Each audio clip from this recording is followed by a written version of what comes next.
Hello and welcome to United Report. This is your home for all the latest Manchester United news, match updates, transfer stories, and in-depth analysis. Stay connected and never miss a moment. Subscribe now to stay ahead with everything happening at Old Trafford. In a season of unprecedented turmoil on and off the pitch, all Manchester United now have left to play for is the Europa League. A once great club, crippled by financial problems and grubbing around in the bottom half of the Premier League, now have one shot at salvaging a season of chaos and misery. RUBEN AMORIM must somehow lift his players for Thursday's Europa League last 16 first leg away at Real Sociedad after the door slammed shut on another trophy and a route back into Europe. After 6 expertly dispatched penalties, United defender Victor Lindelof was the first to miss, his unconvincing spot kick saved by Bernd Leno.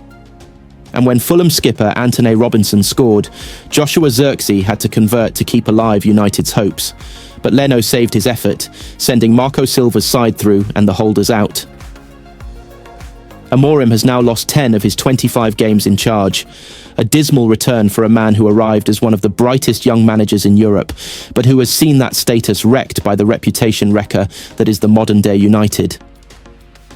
Whether AMORIM can turn United around in the summer, when he can start his overhaul of the squad, is open to question. For now, his immediate task is to try to navigate a way through the Europa League, although on current form, United will be lucky to make it through the next round. For Fulham, this was a deserved win. They were the better side overall, denied by some fine saves from United goalkeeper Andre Onana, and displayed cooler heads when the tie went to a shootout, their prize a home quarter-final tie against Crystal Palace. Roy Keane may not rate Bruno Fernandes as a leader, but the United skipper hauled his side back into the game with a majestic strike, cancelling out Calvin Bassey's first-half header.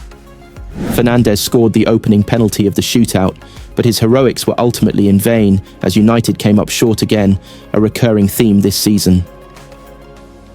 The visitors took the lead on the stroke of half-time, following a disputed corner, which Fernandes rightly claimed should have been a goal kick. Former United midfielder Andreas Pereira sent the ball into the area, where it was flicked on by Rodrigo Muniz and headed over the line by the exceptional Bassey. When referee Stuart Atwell blew for half-time, United's failure to score from open play in the first half had extended to 19 games. If ever a statistic underlined how insipid AMORIM's side have been in attack, that was it. But the equaliser, which seemed unlikely the more United toiled, eventually came in the 71st minute, courtesy of a sublime first-time strike from Fernandes, the low, clinical finish giving Leno no chance. Onana produced a fine save at full stretch in the 94th minute to palm away a goal-bound effort from Fulham sub Emile Smith-Rowe as extra time loomed large, with both sides desperate to avoid an additional 30 minutes. United could have won the game in the 100th minute, when Alejandro Garnacho saw a shot blocked by Leno, then when 17-year-old Chido Obi sent the ball agonisingly wide with seconds left. He went close again in the first half of extra time, forcing a vital save from Leno as the game lurched to a shootout. In a season where pretty much everything that can go wrong has gone wrong for United, they came up short, once again mired in self-recrimination and regret. Those at Manchester United are split over Rasmus Højlund, with some praising his perseverance, whilst others having observed that his confidence has been shot. The Dane continues to struggle for goals at Old Trafford amid continued talk of the club pursuing a new striker in the summer. Højlund cost the club more than £70 million less than 2 years ago and was signed with a long-term view in mind. However, he's not developed as many in Manchester had expected, and this term has just 2 Premier League goals to his name. Last season, he needed until Boxing Day before he finally scored in the league. The Daily Mail reports that those at Carrington speak of his willingness to learn in training, with his attitude remaining steady despite his difficulties in the other third. Others, though, have watched a player who looks bereft of confidence. RUBEN AMORIM has looked to defend his striker as his struggles continue, claiming that the entire structure and performance of the team in the final third isn't helping Højlund with service very much at a premium. He said earlier this week, "I think it's clear, we as a team aren't helping Rasmus. We don't create a lot of chances. We have a lack of threat, and you can feel it in the games. Sometimes we are in the final third, but you don't feel like we are a very dangerous team, and you feel it also when we're defending low. and sometimes the opponent is not afraid of transitions. So I have this feeling also as a coach that we are not helping the strikers.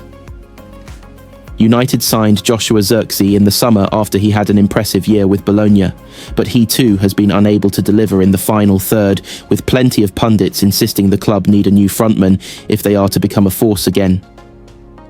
Amorim has continued his defence of Højlund, previously saying he came here very young, and when you're young to be the no nine and play all the time, sometimes it's hard. It's everything together.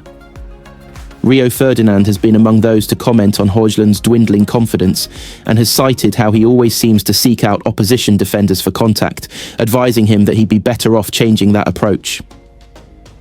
He has clearly lost confidence, he said. One of the things about Højlund that I get frustrated about when I see him is that he always tries to fight the defenders and create contact.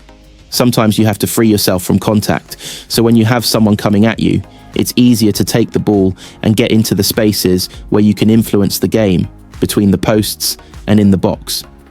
Andreas Pereira claims Manchester United have been a little lucky during their 2 wins over Fulham this term. The Premier League outfits will face off for a third time when they clash in the 5th round of the FA Cup. On both previous occasions, the Manchester outfit have secured narrow 1-0 victories despite enduring a difficult campaign. Fulham sit above the Red Devils and are in the hunt for a Champions League spot. They lost at Old Trafford on the opening night of the season as Joshua Zirkzee scored late on. Several weeks ago, RUBEN AMORIM'S side secured a 1-0 win at Craven Cottage, courtesy of Lisandro Martinez's deflected strike. The West Londoners will get the chance to atone for those 2 losses when they face off on Sunday night, with Pereira returning to the club he once called home. He told FFC TV, "I'm looking forward to it. For me, it's going to be a particularly special game. We still have the feeling from the first year I was here. What happened? For sure, we're going to be prepared for everything. It's a special game, a special place for everyone, I think. We played United twice this season, and maybe they came out a little lucky. We learnt a lot from these 2 games, and I'm sure the players have extra fire in the belly to go against them. In the last 15 years, Fulham have beaten United just once, that coming last year at Old Trafford in the Premier League. Marco Silva has presided over another impressive season, and they've been tipped to down the holders this weekend. The FA Cup is one of the only remaining silverware hopes United still have.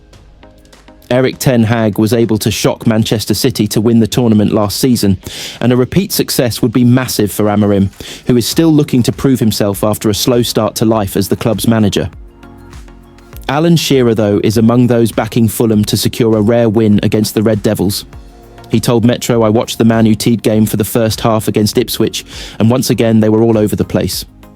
This game is a tough one to call. It will be a long afternoon. I'm not impressed with Man United. They're in a really tough situation at the moment, so I'm going to go for an away win." Ole Gunnar Solskjaer knows where things are going wrong for RUBEN Amorim at Manchester United and doesn't believe it's fully his fault. The Red Devils have been woeful since the Portuguese coach was appointed as Erik Ten Hag's successor at Old Trafford. He has won just 5 of his 16 Premier League games so far, leaving United sitting 14th in the table. A number of players have struggled to fit into Amorim's stubborn 3-4-2-1 formation so far, and Solskjaer believes the issues start from the squad being made up of stars being signed under a host of previous managers. Asked if there is too much of a sacking culture at Old Trafford by the Athletic, the Norwegian replied, "That's for the people at the top of United. But an issue is that the manager plays with the previous manager's players. I just remember a great time at United apart from the last 6 weeks. Great people. And the culture is in the people. Going back to United was like going back to my family, like I'd never been away. But Besiktas also feels like a family club, with respect for each other. There are members of staff who've been here for 10, 20, 30 years. Solskjaer, 52, spent nearly 3 years at Old Trafford, going trophyless before he was eventually sacked in November 2021, following a shocking defeat to Watford. And while things went wrong for Solskjaer with United, he remains proud of the work he did at the club, given the challenges he faced. Those last 6 weeks were hard, I can't deny that, but we were also top of our Champions League group, Solskjaer added. It was the 2 games against City and Watford that did it. But I maintain that finishing 2nd and 3rd in my 2 full seasons wasn't bad given the level in the Premier League. We also reached a European final, but I see what Jose Mourinho means when he says that his best achievement was getting his United side to second in the league. Back to the present day, under fire Amorim has a chance to make it back-to-back victories this season over the coming week. United take on Real Sociedad in the Europa League on Thursday, ahead of a clash with Arsenal in the Premier League a few days later.